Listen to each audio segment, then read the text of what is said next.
Assalamualaikum warahmatullahi wabarakatuh. Perkenalkan, nama saya Ran Hasyadman Lubis dengan NPM 2408260111, berada blok Neuroscience. Di sini saya akan menjelaskan mind map saya tentang cerebral cortex. Cerebral cortex atau cortex cerebri merupakan lapisan terluar otak yang berperan dalam berbagai fungsi kognitif, motorik, dan sensorik. Korteks ini adalah pusat pengolahan informasi kompleks seperti pergerakan, persepsi sensorik, bahasa, emosi, hingga pengambilan keputusan. Struktur dan fungsi komponen utama otak. Otak terbagi menjadi beberapa bagian utama berdasarkan anatomi dan fungsinya. Yang pertama yaitu brainstem atau batang otak, mengontrol fungsi vital seperti pernapasan, sirkulasi, dan refleks dasar. Cerebellum bertanggung jawab atas keseimbangan dan koordinasi gerak. Forebrain atau otak depan yang terdiri dari Diencephalon meliputi hipotalamus, pusat regulasi otonom, homeostasis, dan hormonal. Talamus yaitu stasiun relay sensorik ke korteks cerebri. Nuklei basal berperan dalam kontrol gerakan halus dan regulasi tonus otot. Korteks cerebri fungsinya pusat utama pemrosesan informasi kompleks. Korteks cerebri tersendiri terbagi menjadi dua hemisfer, yaitu kanan dan kiri, yang dihubungkan oleh corpus callosum, yaitu jalur komunikasi antar hemisfer. Struktur dan organisasi korteks cerebri. Yang pertama yaitu gray matter atau substansi kelabu, berisi badan sel neuron, dendrit, dan sel glia. Ini adalah pusat pemrosesan informasi. White matter, substansi putih, mengandung serabut saraf bermielin yang bertindak sebagai jalur komunikasi antar bagian otak. Korteks cerebri terdiri dari lapisan-lapisan neuron dan tersusun dalam kolom-kolom fungsional yang kemungkinan pemrosesan sinyal secara spesifik. Lobus-lobus otak. Fungsinya setiap hemisfer cerebri terbagi menjadi 4 lobus utama, masing-masing dengan spesialisasi fungsi. Yang pertama lobus occipital, fungsinya pusat pemrosesan visual. Yang kedua lobus temporal, yaitu pusat persepsi dan interpretasi suara. Ketiga lobus parietal, yaitu pusat integrasi sensorik, propriosepsi, dan pemahaman spesial. Yang keempat lobus frontal, bertanggung jawab atas kontrol motorik, kemampuan berbicara, serta fungsi eksekutif seperti berpikir, perencanaan, dan pengambilan keputusan. Somatotopi dan organisasi fungsional korteks.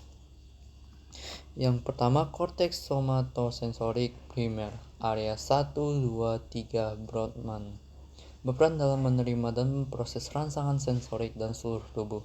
Korteks motorik primer di area 4 Brodmann bertanggung jawab atas kontrol gerakan sukarela.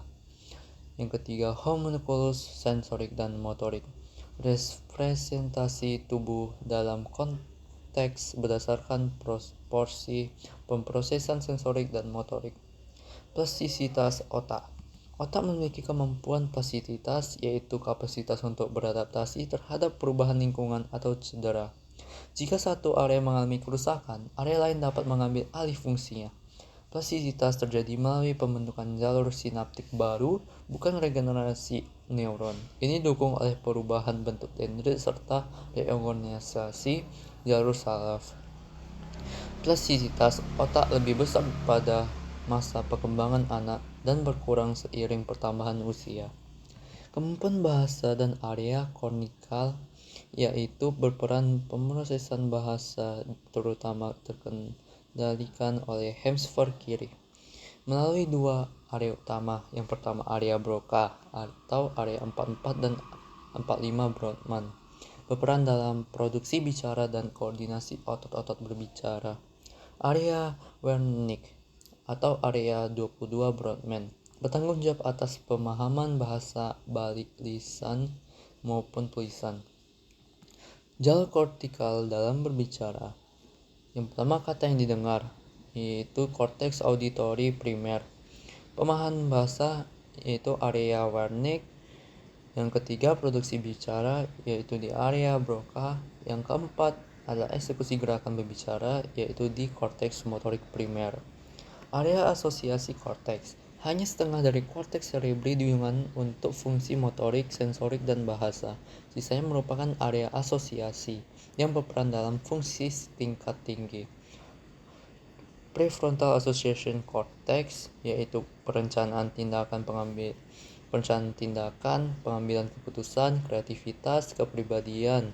Yang kedua, parietal temporal occipital association cortex yaitu integrasi informasi sensorik kompleks, pemrosesan hubungan spesial, koneksi antara area awareness, korteks visual, dan korteks auditori.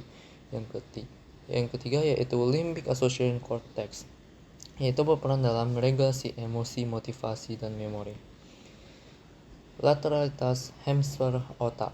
Hemisfer kiri lebih dominan dalam logika, analisis, bahasa, dan keterampilan dan matematis. Hemisfer kanan lebih dominan dalam kreativitas, pemrosesan spesial, seni, dan musik. Mayoritas individu kanan dominan karena hemisfer kiri mengontrol motorik sisi kanan tubuh. Kesimpulannya adalah korteks cerebri adalah pusat utama kontrol motorik, sensorik, dan fungsi kognitif. Setiap lobus memiliki spesialisasi fungsional dengan somatotopi yang khas. Plastisitas otak kemungkinan reorganisasi fungsi setelah cedera atau perubahan lingkungan.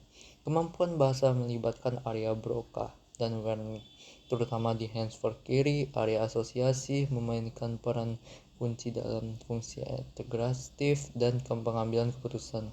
Hemisfer otak memiliki lateralitas, di mana hemisfer kiri lebih analitis, sedangkan kanan lebih kreatif. Sekian dari presentasi saya. Kalau ada salah, saya mohon maaf. Saya izin pamit. Wassalamualaikum warahmatullahi wabarakatuh.